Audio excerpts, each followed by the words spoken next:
The pardon. It's been well reported all across the country. He's the former president of Honduras. He was convicted of conspiring to bring in 400 tons of cocaine into the United States, also guns and other materials. It's been front page news across the country. Aren't you curious about that? Well, I'm curious about your pushback on that particular point. With your previous guest, you had zero pushback because he's giving the Democrat talking points like you spew every single week, which is probably why your ratings are so bad. But to make the point, what I'm saying is that you're trying to divert here the attention from what the American people actually support. 75% of Americans support us blowing narco-terrorists out of the water in the Caribbean who are trying to poison Americans.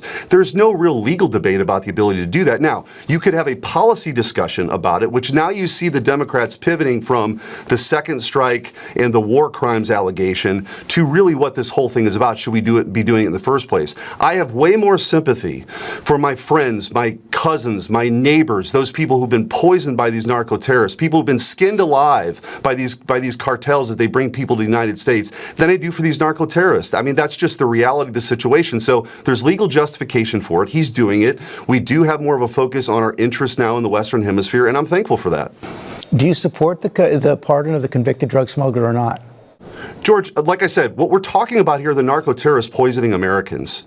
This attempt to try to focus on a pardon is classic because you've lost the debate now on the narco-terrorist question. Because at the beginning of the week, you had Democrats actually on camera saying, you should disobey orders. That's what Senator Kelly and Slotkin were saying. You should disobey orders. And then they went so far as to say that if you don't do that, you might get prosecuted down the road. It's hard to sort of overstate how problematic that is for the chain of command and what it is for a military. The Democrats had their shot at all this, and it was rejected. They wanted to have DEI struggle sessions in our military, transgender surgeries, recruitment was way down. The fact is, under President Trump and now Secretary Hegseth, recruitment is sky high, morale is sky high.